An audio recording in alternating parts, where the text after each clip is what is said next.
Kurtis Minder. I'm the CEO of GroupSense and the author of Cyber Recon. You're probably here because you're reading my book and you click on a QR code, even though I've told you not to click on things.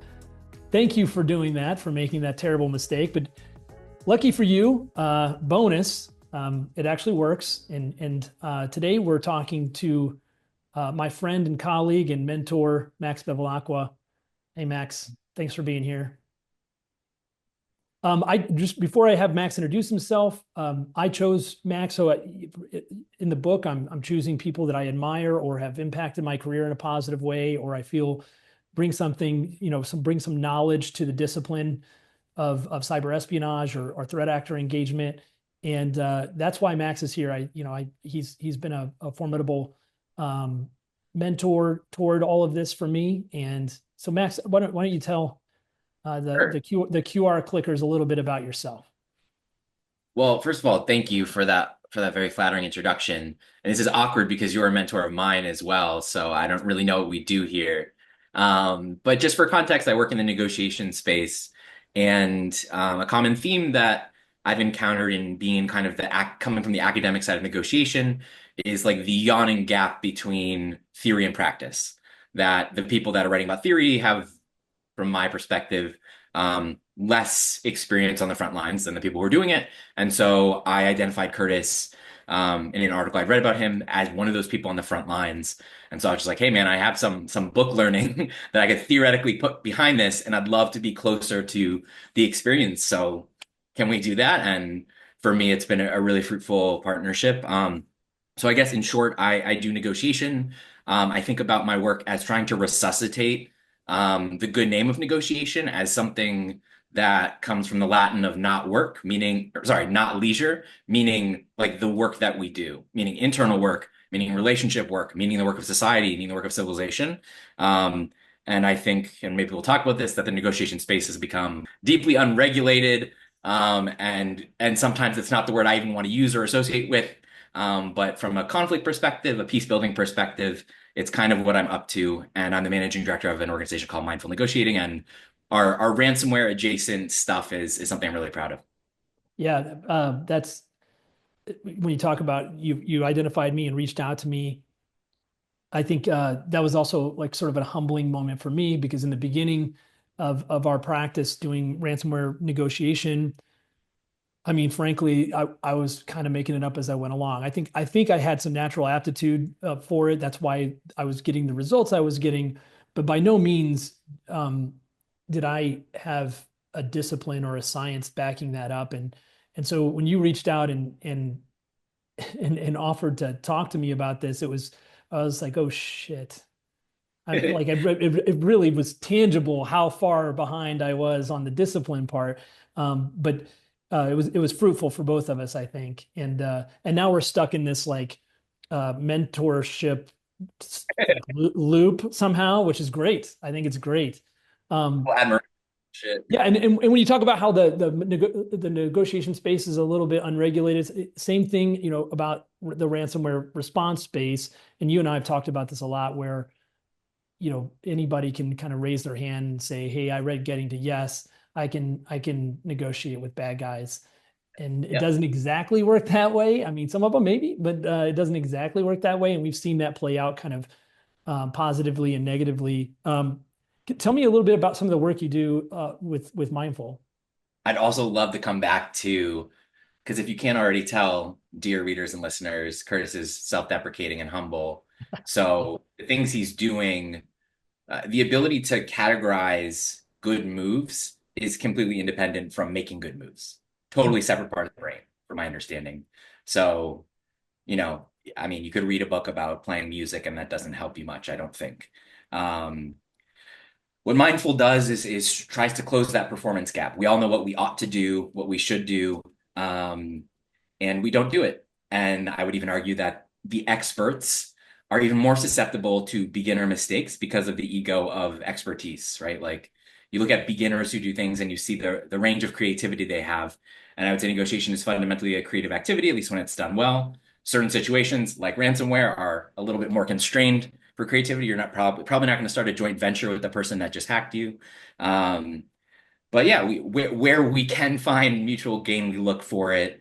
And the idea is that there's a network effect to people having negotiation skills, that it's selfishly good for me, for the people I'm negotiating with, to also know what I'm up to, that I'm curious what they really value, that they know that I'm going to hold what they value and what I need on some semi-even plane at very least, and that if we can generate some creative ideas, that we could actually get more value. And so, to some extent, I think about change as the process of like concurrent perpetual negotiations and all of family systems and society as like nested dolls of negotiation. So to my mind, if we want to change anything or have different outcomes, that requires that we negotiate differently, and we try and help people and organizations do that.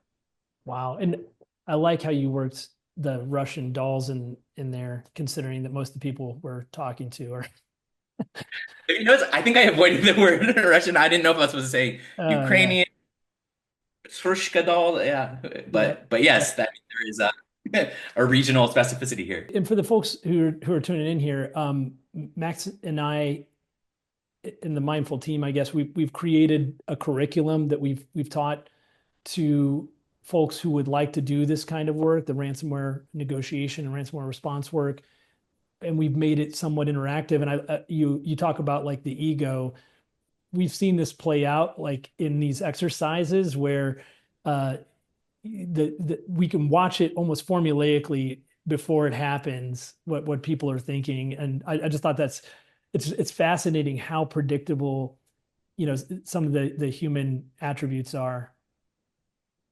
And just to add, Curtis, I think one of the reasons I think you give me a lot of credit for perspective in terms of like outside counsel on these things. And one of the reasons that I think it's I can be helpful is because my ego is less involved. I'm not this lead negotiator. And in particular, this is something that you find, which is perhaps strange, but it's that the person on the front lines whose reputation is at stake, who is anchored by the opening number, whether they like it or not, who in their own mind probably has some goal that they're attached to, someone without attachment that can just watch like, hey, how is this unfolding within like the limited range of what success could even look like? Yeah, Right.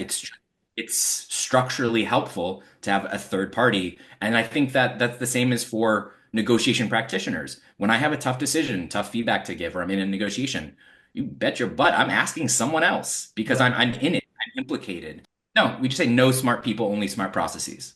Yeah. Oh, I Um, love that. I love that.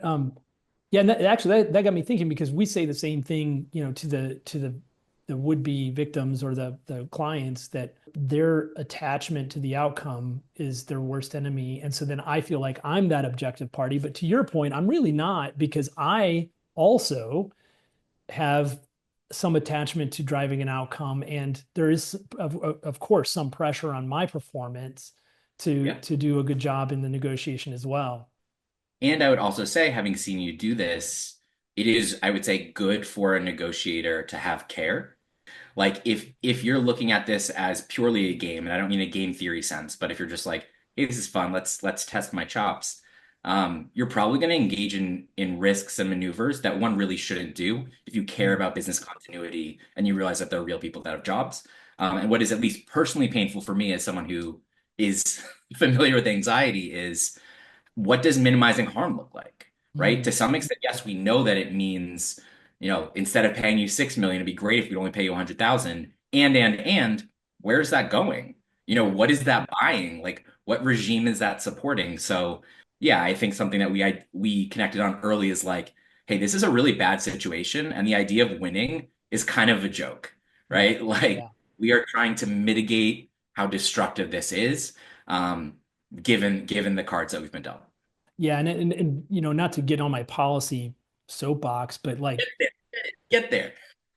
I mean, I've said repeatedly when people sort of challenge me on, aren't you facilitating these payments and thus, perpetrating the problem? And yeah, to some degree I am, but to your point, in an effort to reduce harm in general, not just to the client, but then also reduce the amount of money we're paying this criminal overall, because we don't know what they do with the money. When people challenge me on that, I always go back to policy, which is right now, many of these victims really only have two options, especially when you start talking about like mid-market victims and things like that. They really have pay a ransom or go out of business. And to the extent that policy or government sort of programs could offer a third option, I think that's great. And so we agreed on the very beginning, like, hey, we don't want to pay these guys either. We don't know what they do with the money. They might buy a Humvee, they might buy a rocket launcher. I don't know. And so we need to minimize that. So it's really a murky area. And it's it's definitely uncomfortable because of that. And I think there's like a larger question which we talk about often, which is kind of like where's the responsibility lie? So first of all, like in terms of like perpetrator, this is someone who, is intentionally choosing to do this. Whether or not they have other economic opportunities is kind of another question and something like we could talk about on a separate policy track. But we have to talk about like cyber insurance. We then also have to talk about like if you're running a business and paying taxes, ought you not expect some type of protection? And really, is your company meant to bear the brunt of like national policy to some Right, extent? So right. it's imperfect, it's ugly, and it's tough to be in that space.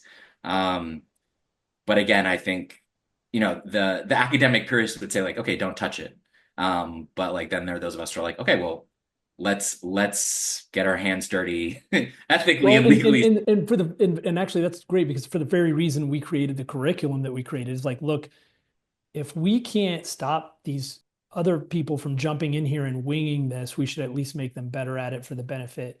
Even if they're Yeah. competing with us from a response standpoint, it's like I'd rather make them better at their job than ignore it. And so, and real quick, I wanted to go back to when you were talking about sort of that objective third party thing. This is kind of a new thing that we've seen, and I don't know if you and I have talked about it, but we've seen surface recently where the cyber insurance companies are increasingly limiting the number of vendors that they will allow their clients to use. Some of the cyber insurance companies have acquired companies in the space, and they actually, work for the insurance company themselves. And I have witnessed firsthand where, in many cases, those responders, whether you're talking about the technical incident response or the ransomware negotiation components, may not be aligned with the victim exactly, right? So they're more aligned with the insurance's objective, which may be similar, but is not the same necessarily as what the victim needs. And where the way that's played out for us is many clients, even though they're going to be forced to use a different negotiator by their insurance company, or it won't get reimbursed, right? They're going to be forced to use someone else, usually an incident response firm who has a responder or a negotiator, or a law firm that has a negotiator on staff. They retain our services anyway for the reason that you said, which is, and this has just recently become a thing in the last year or so, where they basically say, we're going to put you on retainer anyway. You're not going to be doing the negotiation, Kurtis, but you are going to be observing and helping us direct that because the insurance person may not be aligned with us as far as an outcome. It's Yeah, interesting. it's super interesting. Yeah, I think there's this idea of like, so people are most interested in the ransomware work that I do. Mhm. Like the tangential and little bit of it that I do. And there's something that's just like, at least in the negotiation field, of people are excited by the danger and the proximity of it. People want to hear about threat actors, hostage ransom situations because it's dramatic. Um, and I think a common dilemma, at least in my space, is that there's a huge tension between being humble and low ego, which is to say effective to my mind, and marketing yourself. So Right. how does a low ego person who walks their walk going to get onto the roster of Yeah. an insurance company? And to some extent, there's like, it's an interesting question of influence. Um, and then there's also this other piece in terms of like cyber incident response versus lawyers that are working in this space and like who Mhm. actually has the conversation, not just like who types it, but who drafts the message and what Right. does that look like? Right. So yes, to some extent, the game is a doomed game because insurance, you could argue, incentivizes payment or perpetuates everything. Right. Um, and Well, then I'll you're say not on insurance before we beat up on him too much, that one yeah, yeah. positive outcome that's come from the cyber insurance industry in the last few years is that, you know, only a handful of years ago, if you were going to get a cyber insurance policy for your business, they would send you this like questionnaire and they would be like, "Are you good at the cybers?" And you'd be like, "Yes, I am." And then they would underwrite your policy. I think they've been burned by that, and now they check, right? So they're checking to make sure you have MFA enabled. They're checking to see that you're doing the best practices. So that there is a positive component to this where they're kind of upping the cyber hygiene game of their Yeah. clients by doing that. But there's also some negative outcomes, you know, with the panels and such. Yeah. And I remember one of the first cases that I consulted with you on, the leadership was like, F them. Like, I'm not paying them anything. We're Mhm. Right. like, awesome. That may actually yield the best possible outcome. Um, so yeah, it's just like this idea, first of all, of like negotiation, you're trying to work against the idea of pure win and pure loss and a zero sum mindset. Mhm. And in a ransomware negotiation, it absolutely is. It is a Yeah. competitive positional bargaining where every dollar you're giving is a dollar they're getting. Every dollar Mhm. you're asking for back is one that they're not. So, um, yeah, it's a very weird in between. And yeah, I don't know. I don't know what the answer is in Yeah. terms of cyber insurance. Yeah, so this dovetails then really well with you know, the book because another thing that I've learned from working with you isn't just negotiation itself, or maybe it is because maybe everything is a negotiation, right? So like I'm learning that you know, GroupSense has a cyber espionage practice where we interact with threat actors every day. We have 4,000 plus personas, you know, that we've developed over a decade. They speak multiple languages and the bad guys think they're one of them and they share information and so on. And the discipline that I've learned from you is starting to make its way into those areas of the business and just around human interaction in general and how to read someone, how to understand or be empathetic to what they might be needing out of this interaction. And so that's been fascinating and helpful. And I think that's probably a good way to put it is like nearly everything in life has some component of negotiation to it, right? I would say so. I mean, if negotiation literally means not leisure, I guess the only thing that wouldn't be a negotiation would be leisure, right? So, like, we're hanging out on a yacht, sure. But I would also say that insofar as we have needs, and among them, like psychological safety, the desire Mhm. not to feel humiliation, the desire to garner pride, whether that means acceptance, love, status, whatever it may be, um, the things I don't know about behavior other than leisure behavior that is not also negotiation behavior. And I'd also just say there's just so many myths around like negotiation expertise. Like if someone is like, here's the secret, I just think you should dismiss them to some Yeah, extent because a strong negotiator isn't necessarily going to be good in this arena. To your point, you're living in that space. You have information, you know threat actor profile, and that's what determines the strategy so much. So very much rather than being like there's pure negotiation excellence or genius, it's really related to information gathering, right, and that's right, something that groups on as well. And otherwise, I wouldn't want to touch these. Going in blind, not knowing what the historical record for these threat actors are, would is a totally different game. That would right, be, I think, super responsible to make some of the moves that otherwise we wouldn't attempt. right. Yeah, and so I want to kind of summarize with going back to you as a professional and as a person. You your job at Mindful has got a lot of purpose to it. Is there a mission that's kind of that transcends that, or is that the mission? The mission writ large, and it's such a good question because I believe everyone should be able to like rattle this off, or I they should have don't given really you know what they're warning. doing. Yeah. Um, is really to close the gap between what is and what could be. Mhm. So I think about violence as potential destruction. Like we think about it very literally in terms of like, yeah, if you kill a person, their potential is limited. That's a very like strong example. But also if you don't educate them, if you don't feed them, if you don't give them health care, you also limit potential. So our favorite spaces are to work where we can reduce violence, which is another way of saying like increase positive peace. And Mhm. again, like we're back into this kind of FBI, crisis, hostages, much more masculine and sexy Mhm. than um, peace building. But we only think about peace as the absence of violence. Whereas I would say there is such thing as positive peace, which is people making each other better, collaborating, mutual admiration, creation, art, like that type Right. of creation isn't isn't just the absence of war or the absence of gunfighting. There's a big difference between, cultures and organizations where people are looking to make each other better and can bring themselves fully to work versus ones where you're competing over the promotion. So, Yep. um, writ Totally. large, we're trying to increase potential and reduce destruction. Um, And we see that play out in different ways in different industries. well, Max, thank you for taking time out of your very busy day and also being a cameo in my book. Yeah. Appreciate it. Read this book.